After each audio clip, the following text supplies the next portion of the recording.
Right, Verma, thanks for the update.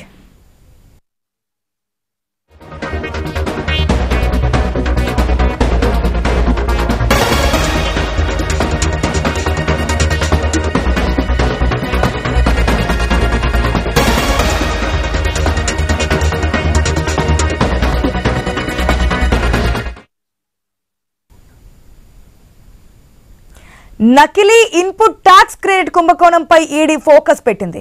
Telangana సహా 5 రాష్ట్రాల్లో 10 చోట్ల ఈడీ సోదాలు నిర్వహించింది. భారీ స్థాయిలో సరుకు రవాణా చేసినట్లుగా ఇన్వాయిస్ సృష్టించి కోట్లాది రూపాయల వ్యాపారాన్ని కాగితాల మీద చూపించి ఇన్పుట్ ట్యాక్స్ క్రెడిట్ ను అక్రమంగా పొందినట్లుగా ఈడీ గుర్తించింది. పలు షెల్ కంపెనీల ఖాతాల ద్వారా దాదాపుగా 650 కోట్ల రూపాయలు బదిలీ అయినట్లుగా తెలుస్తోంది.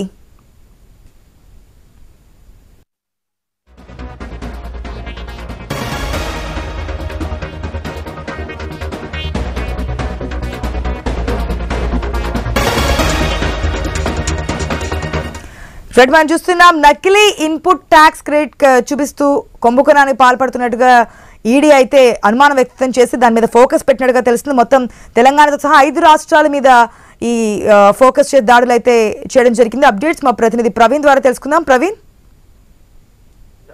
మనం చూసుకుంటే కనుక మొత్తం తొలుగా అయితే నకిలీ ఇన్పుట్ ట్యాక్స్ క్రెడిట్ కుంభకోణంలో దర్యాప్తు భాగంగా ఎన్ఫోర్స్మెంట్ డైరెక్టర్ ఈడీ అధికారులు తెలంగాణతో సహా 5 రాష్ట్రాల్లో 10 చోట్ల సోదాలు నిర్వహిస్తున్నారు. అయితే కీలక ఆధారాలు కూడా సేకరించారు. హర్యానా, అరుణాచల్ ప్రదేశ్, ఢిల్లీ, తమిళనాడు, తెలంగాణలోని హైదరాబాద్, మేడ్చల్ జిల్లాలో ఈడీ అధికారులు గురువారం ఏకకాలంగా సోదాలు చేపట్టారు. అయితే భారీ స్థాయిలో సరుకు రవాణా చేసినట్లుగా ఇన్వాయిస్ సృష్టించి కోట్లలో రూపాయలు వ్యాపారాన్ని కాగితాల మీద చూపించి ఆ ఇన్పుట్ ట్యాక్స్ క్రెడిట్ అక్రమంగా పొందినట్లుగా ఈడీ గుర్తించింది. పలు స్కేల్ కంపెనీలు ఏవైతే ఉంటాయో వాళ్ళ ఖాతాల ద్వారా దాదాపుగా 650 కోట్లు కొందరి వద్దకు చేరాయని ఈడీ భావిస్తున్నట్టుగా తెలుస్తుంది.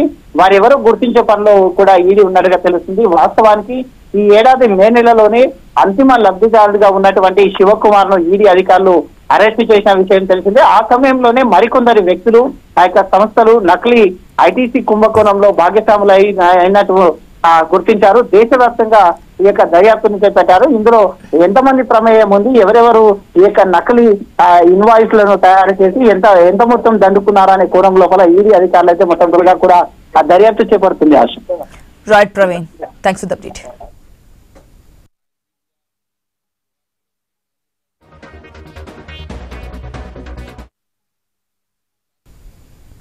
నిజామాబాద్ జిల్లా శ్రీరామ్ సాగర్